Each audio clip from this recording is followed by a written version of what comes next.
Lazarus Limo uses Uber, Grubhub, and DoorDash to work in Chapel Hill, North Carolina. He started working on gig apps after college. At first, he drove part time, but after he could not find work as an electrical technician in a tight job market, he started working 8 to 10 hours a day on them to supplement unemployment insurance and assistance from friends and family. He could make up to $300 a day. The app based gig economy has become a crucial source of work for Limo and millions of low income individuals facing many unique challenges and circumstances. This work can be a lifeline for those who may otherwise be unable to make ends meet. It is estimated that 2 to 4% of Americans complete work on apps like Uber, making the industry's workforce comparable in size to professions like construction. While these apps have opened new doors for many like Limo, this large workforce faces many challenges. Gig workers operate in a middle ground between traditional W 2 work and self employment. They are classified as independent contractors, meaning that they do not have access to the same benefits that many W 2 employees receive. At the same time, they are reliant on the policies and operations of the platforms on which they work. Workers must also pay the operating costs they incur, biting into their income. Further, they are ineligible for forms of social assistance like unemployment insurance. The advent of this form of employment has certainly offered a potential boost in income for workers. However, this development has also brought new forms of risk. There is a large intersection between the gig economy and poverty. Gig workers are twice as likely as traditional employees to receive SNAP benefits, and about 1 in 3 report average hourly earnings beneath their state's minimum wage. While gig apps have the promise to expand employment through digital platforms, they often fall short. Given these conditions, it becomes important to understand and address the difficulties that gig workers face. Efforts to benefit these workers must understand why workers turn to the gig economy, the conditions they face on gig apps, and the effects that gig employment has on their well being. The most important aspect of understanding the gig economy is understanding why workers turn to it. While gig apps are often viewed as a form of employment, workers have unique circumstances that lead them to this new form of labor. The gig economy cannot be understood as another type of job. Only 15% of gig workers use the gig economy as their sole source of employment. Instead, over half of gig workers report turning to the gig economy to boost their earnings on top of traditional employment.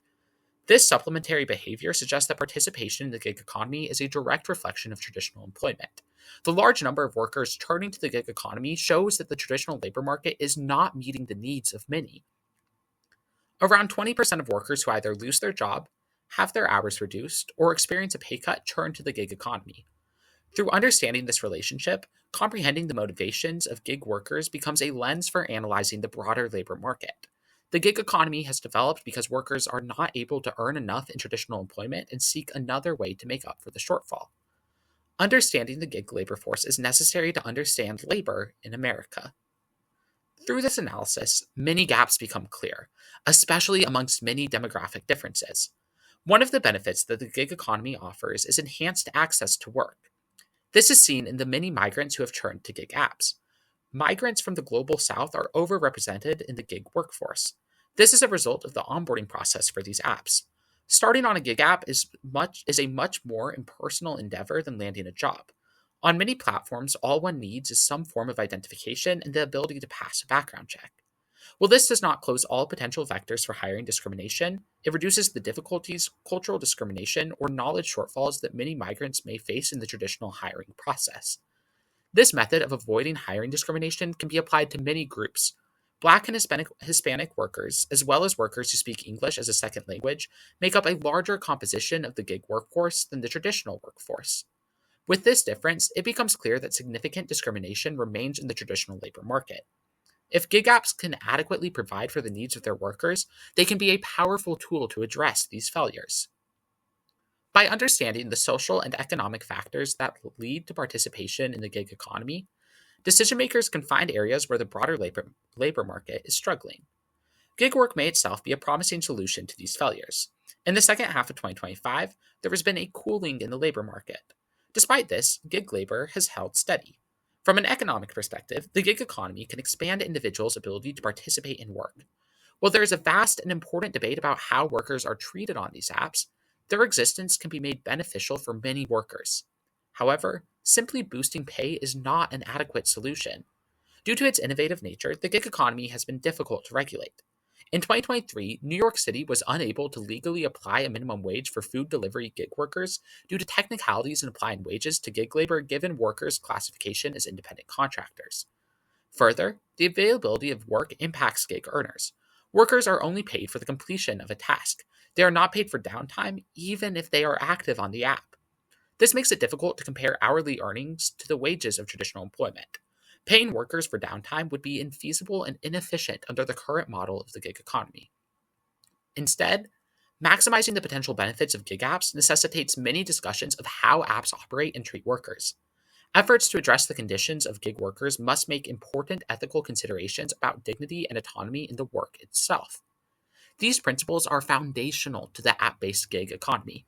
Gig apps are appealing to many workers because of the flexibility they provide in earning additional income. In theory, a gig worker is their own boss. One can log on whenever, wherever, and earn supplemental income. Many may find this autonomy preferable to taking an additional job where they could face more conflicts in scheduling. Further, seeking income through gig apps may feel more dignified.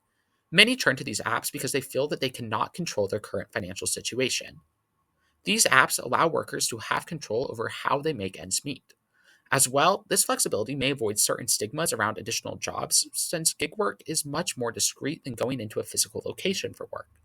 The app based gig economy is built on a promise of entrepreneurship to boost autonomy and dignity. Gig apps must ensure that these principles are upheld throughout gig work. Ensuring the completion of these ideals opens many questions of how these apps are designed. Most foundational to this exploration are the algorithms powering the assignment of gig work. Given that many turn to these platforms seeking additional income, apps must ensure that their algorithms treat workers fairly. Throughout the functioning of a gig app, many vectors for algorithmic discrimination emerge. Many of these issues stem from the secretive nature of app algorithms. Since many trade secrets and corporate interests are at play, gig app algorithms are ambiguous to the point that many workers are unaware of how to best engage with the apps. With the importance that gig income plays in workers' lives, this uncertainty creates a sense of algorithmic insecurity for workers. Many workers report fearing receiving one bad review that prevents them from attaining future work on a platform or being randomly cut off from work. While gig apps promise entrepreneurship to workers, they create an environment where many workers feel that they are puppets who cannot see who is pulling their strings. This threatens the autonomy interest of workers and may define their interaction with the platforms. Workers, especially those with low incomes who may be more reliant on gig apps to make ends meet, may be hesitant to stand up for themselves out of fear of mysterious algorithmic retaliation.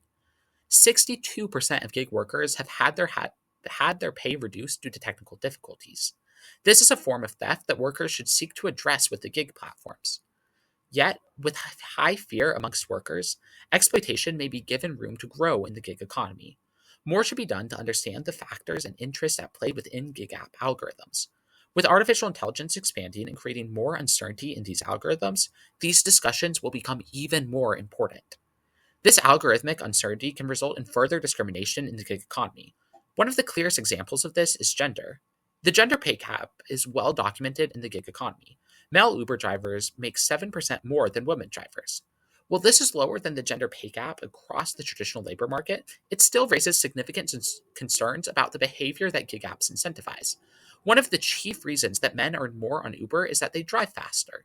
This allows them to complete more rides, directly boosting their compensation. They are more comfortable facing danger while working, and gig apps reward this. Further, men are more likely to be working during peak times for apps when pay is boosted, such as during late hours. This stems from the many responsibilities and obligations that are often pinned on women. Gig app algorithms must be designed to ensure that workers face the same playing field. While the gig economy has closed some of the gender pay gap, it has replicated many of the issues of the traditional labor market. Algorithms must ensure that all workers can succeed. Beyond algorithms, it is also important to examine the effects that gig work has on gig workers. Beyond insecurity, gig work can negatively impact health. Due to its high physical demands and the lack of many workplace protections, gig work can be seen as a social determinant of health. Gig apps reward risky work and late working hours, leading to negative impacts on workers. Workers undergo a certain level of harm in completing gig labor. This is amplified by their classification status. While workers are in situations that may result in worse health outcomes, they cannot access employer provided health care. Further, they are unable to unionize, denying them a powerful negotiating tool to improve their working and life conditions. The unique conditions of gig work combine with the unique conditions of gig workers to create room for harm that must be addressed. Most efforts to address these issues, including the proposed PRO Act in Congress and California's Assembly Bill 5, have sought to make it harder to classify workers as independent contractors. However, this debate is much larger than a technicality over employment status. It has so far been politically infeasible to classify gig app workers as employees. The PRO Act remains a proposal, and California's Assembly Bill 5 was successfully challenged by a massive campaign from powerful platforms like Uber and Lyft to create a carve out for app based drivers. Instead, it is important to additionally consider the ethical obligations that platforms have to their workers, even outside of labor policy. Even if workers are independent contractors, a powerful relationship exists between platforms and workers. The degree to which this affiliation creates positive rights for workers must be examined. For example, even if gig apps do not directly offer health insurance to gig workers, they could provide or subsidize insurance marketplaces for drivers. The status and benefits of gig workers can be determined outside of technical labor classification, and the discussion around the conditions of gig workers should extend beyond legal definitions. As an industry that has emerged from innovation, understanding the gig economy is critical to understanding the nature of work in America. The nature of gig work creates complex demands for the treatment of gig workers. In this uncertainty, gig workers disproportionately experience poverty and lack many legal protections and benefits. Because of this, it is important that adequate steps be taken to address the issues facing gig workers. This will require more than quick changes like changing worker classification. This effort will take place as an important intersection of technical design and worker treatment. The emergence of the gig economy is a consequence of the traditional labor market's inability to fully provide for many individuals. In this failure, gig platforms must ensure that another failure does not develop.